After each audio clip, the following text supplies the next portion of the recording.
गौतमो गणी मंगलम कुंद कुंदाद्यो जैन धर्मोस्तु मंगलम। जैन धर्मोस्तु मंगलम। रत्नत्रयस्य प्राप्त्यर्थम रत्नत्रय महोत्सवः आप्तागम गुरोर्भक्तिं करोम्यस्मिन् महोत्सवे। आया हे आया रत्नत्रय महोत्सव देव शास्त्र गुरु की जय बोलिए हो। देव शास्त्र गुरु की जय बोलिए। आया है ज्ञानमती माँ का जन्मोत्सव शरद पूर्णिमा का रस घोलिए हो। शरद पूर्णिमा का रस घोलिए। जब लोग रत्नत्रय महोत्सव की आज 27वें दिवस का दीप प्रज्वलन करने वाले कैलाश चंद जी के लिए और रफीगंज नमोकार मंडल के सभी लोगों के लिए, सभी महिलाओं के लिए बहुत बहुत मंगल आशीर्वाद है। आपको जानना है कि ज्ञानमती माता जी देश की वह निधि हैं जो आज सर्वोच्च सर्व प्राचीन दीक्षित के रूप में हमारे समाज में अयोध्या शाश्वत तीर्थ पर विराजमान है। आज हमारे बीच में 1600 से 1700 के लगभग दिगंबर जैन आचार्य मुनि साधु आरिकाएं सब हैं। उनमें सबसे प्राचीन दीक्षित ज्ञानमती माता जी, जिनका शरद पूर्णिमा को 74 संयम महोत्सव आ रहा है। 73 साल पहले इन्होंने 18 वर्ष की उम्र में गृह त्याग करके त्याग मार्ग में कदम रखा था।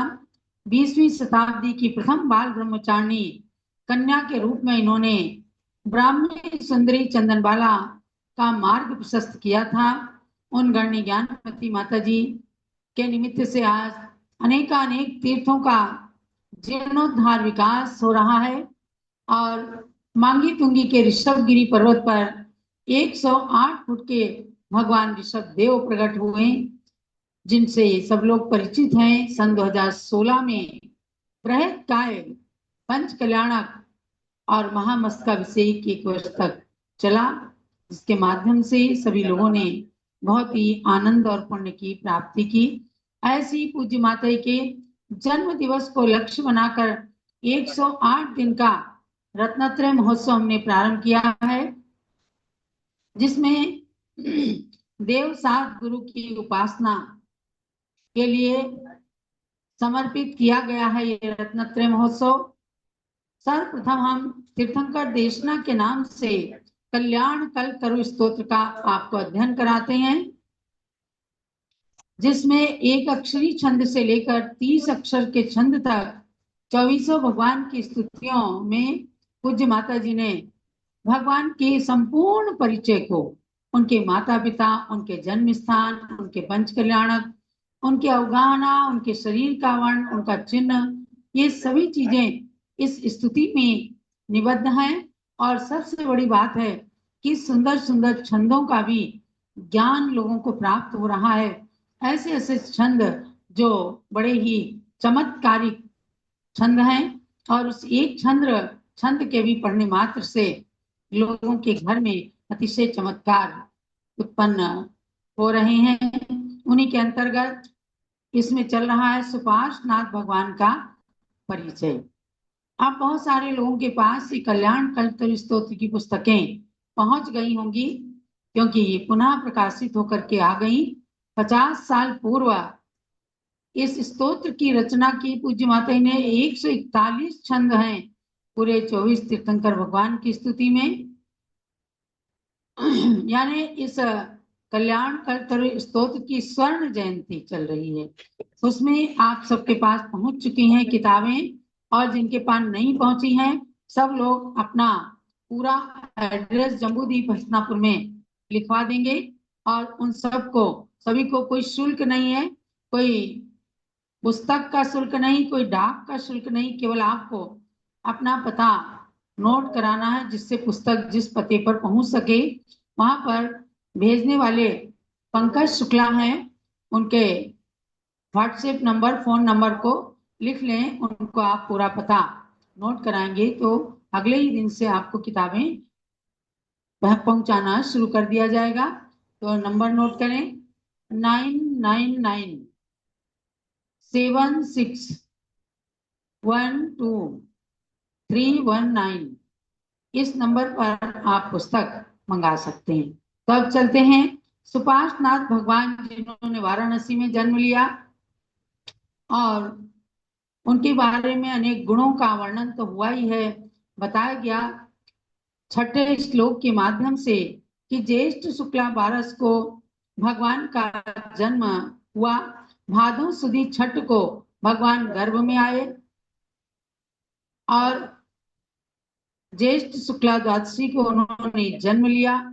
पुनः उसी ज्येष्ठ शुक्ला द्वादशी को वे दीक्षित हुए, अर्थात दीक्षा कल्याणक उनका हुआ। और आगे बताते हैं कि केवल ज्ञान कल्याणक और मोक्ष कल्याणक उनका कहाँ पर हुआ। तो चलते हैं, 10 अक्षरी छंद में अभी तक 6 श्लोकों को हम लोगों ने पढ़ा है। अब 10 अक्षरी छंद में ही 7वां श्लोक पढ़ते हैं। फाल्गुन कृष्णे यस्य हि षष्ठ्यां केवल भास्वान् प्रादुरभूत्सा फाल्गुन सप्तम्यामसि ते सौ ज्ञान सुधावृत मुक्तिपति स्यात्। ये चंपक माला छंद है। चंपा के पुष्प जैसी सुगंधी घर में बिखेर देगा आपके। ऐसे चंपक माला छंद के माध्यम से पूज्य ज्ञानमती माता कहती हैं कि फाल्गुन कृष्णे षष्ठ्याम, फाल्गुन वदी षष्ठी के दिन सुभाष नाथ भगवान को केवल भास्वान प्रादुर्भूत्सा, उन्होंने केवल ज्ञान रूपी सूर्य को प्रकट किया। अर्थात केवल ज्ञान सूर्य फाल्गुन वदी छठ के दिन प्रकट हुआ, यानी केवल ज्ञान कल्याणक मनाने के लिए देवता इंद्र इस धरती पर आए और वाराणसी नगरी को पवित्र किया। पुनः फाल्गुन वदी सप्तमी के दिन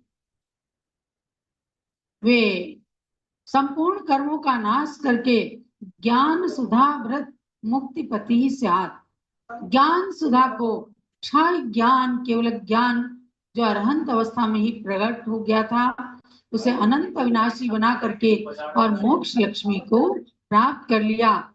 फाल्गुन वदी छठ केवल ज्ञान कल्याणक की तिथि और फाल्गुन वदी सप्तमी मोक्ष कल्याणक की तिथि है। आगे चलते हैं, त्वरित गति छंद, तुरंत, जिसको पढ़ने से तुरंत ज्ञान प्राप्त होता है, त्वरित जिसमें देर नहीं लगती, ऐसे छंद में 10 अक्षरी छंद में आगे बताया। हरित तनुर गुण मणिभाग दिशत धनुष त्रिभुवन द्रव मददमनो भवि सुखकृत हृदय शमनस्तव शुभवाग। ये त्वरित गति छंद है।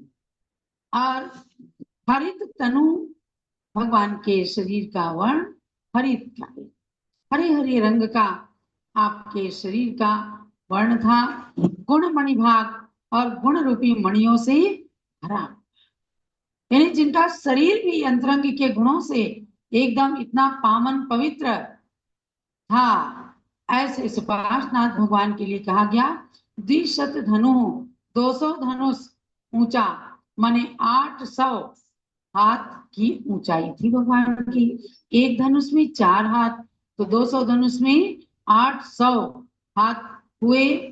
आपके शरीर का वर्ण हे सुभाषनाथ भगवान हरा है। आप गुण रूपी मणियों से भरे हुए हैं। आपके शरीर की ऊंचाई 800 हाथ है और आप त्रिभुवन द्रक, तीनों लोकों को आप देख रहे हैं। भगवान भी इतरागी हैं, लेकिन केवल ज्ञान के द्वारा वे तीनों लोगों के चराचर पदार्थों को देख रहे हैं। हम आज यहाँ बैठे हैं, अयोध्या में बैठे हैं, आप कहाँ से आए हैं, आपके परिणामों में क्या चल रहा है, सब कुछ भगवान अपने केवल ज्ञान रूपी चक्षु से देख रहे हैं। तो ऐसे भगवान के लिए कहा मद दमनः, आप मान का दमन करने वाले हैं। आपके अंदर कोई मान नहीं, कोई अहंकार नहीं। ये अहंकार और मान तो अधजल गगरी छलकत जाए। जिनके अंदर अज्ञानता होती है और जरा सा सरसों के बराबर ज्ञान मिल गया तो वो बेचारे मद में भूल जाते हैं। जैसे एक ऊंट सोचता है कि मेरे सामने तो चींटी कुछ भी नहीं है। तो चींटी ने कहा कि ऊंट चाचा, अगर आप पर्वत से बराबरी करके दिखा दो तो मैं जानू। ऊंट ने कहा पर्वत तो मेरे सामने टिड्डी के बराबर रहेगा। बोले चलो शर्त स्वीकार है, अगर आप पर्वत से ऊंचे निकल गए तो मैं आपकी दास्ता स्वीकार कर लूंगी। चींटी कहती है, और ऊंट ने उसके बात को स्वीकार कर लिया और कहता है कि ठीक है, अगर मैं पर्वत से ऊंचा नहीं रहा तो देख लेना, फिर मैं तुम्हारी दास्तां स्वीकार कर लूंगा। दोनों में बात हो गई। अब जब ऊंट पर्वत के पास पहुंचता तो वहां देखता है मैं तो चींटी से भी छोटा हूं पर्वत के सामने। बड़ा उछल उछल करके ऊंचा बनने की कोशिश करता है, लेकिन सब लोगों ने आकर के उसको हंस लिया। कह रहे ऊंट कहाँ से बराबरी करने चला है, कहाँ पहाड़ और कहाँ तेरे जैसा एक पशु। तो महानुभाव, तब कहा गया कि मद किसको होता है, अध जल गगरी छलकत जाए। जिसके अंदर जरा सा ज्ञान मिला, हल्दी की गांठ आई, सोचने लगे मैं तो पंसारी बन गया। ऐसे नहीं होता। तो भगवान ने क्या किया, भगवान तो पूर्ण ज्ञानी हो गए, उनके ज्ञान का कलश तो लबालब भर गया, इसलिए उनके अंदर कोई मान नहीं। ये भगवान आप मान का मर्दन करने वाले हैं। मद दमना, भवि सुखकृत, और भविजनों को सुख देने वाले हैं आप। और क्रोध शमना, आपने क्रोध को बिल्कुल शमन कर लिया, क्योंकि आप जानते हैं कि क्रोध जो है व्यक्ति को भस्मसात कर देता है। तो तब शुभ वाक, और आपके क्या है, आपके वचन एकदम शुभ है।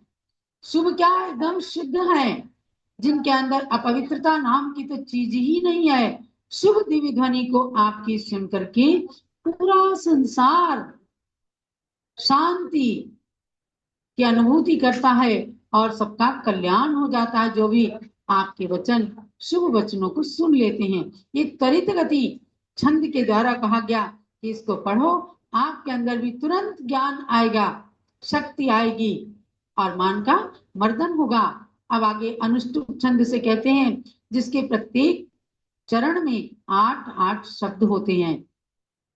विंशति लक्ष पूर्वायु सुपार्श्वा सुप्रतिष्ठ जहाँ, पाया दीक्षाकुवंशी में जिना स्वस्तिक लांछना। हे भगवान, आपकी 20 लाख पूर्व वर्ष की आयु थी। सुप्रतिष्ठ जहाँ, सुप्रतिष्ठ नाम के राजा आपके जहाँ माने जनक थे, और इक्ष्वाकुवंशी थे आप। इक्ष्वाकु वंश में आप उत्पन्न हुए। स्वस्तिक लांछना, स्वस्तिक माने साथिया, आपका लांछन माने चिन्ह है। सुपार्श्वा जिना में पायात, ऐसे सुपार्शनाथ भगवान में पायात माने मेरी रक्षा करें। यानी अंत में यही कहा जाता है कि भगवान आप तीनों लोगों के सरताज हैं, इसलिए आप हम सबकी रक्षा करें, हमारी आत्मा की रक्षा करें और हमें भी एक सुरक्षित स्थान पर सिद्ध शिला पर विराजमान करवा दें। इस प्रकार से ये सुपार्शनाथ भगवान की स्तुति स्तोत्र 10 अक्षरी अनेक छंदों में परिपूर्ण हुआ। अंत में अनुष्टुप छंद से उसका उपसंहार किया। आगे चंदा प्रभु भगवान का स्तोत्र भी आप लोग पढ़ेंगे। अब हम प्रारंभ करते हैं रत्नत्रय महोत्सव। रत्नत्रय महोत्सव में आज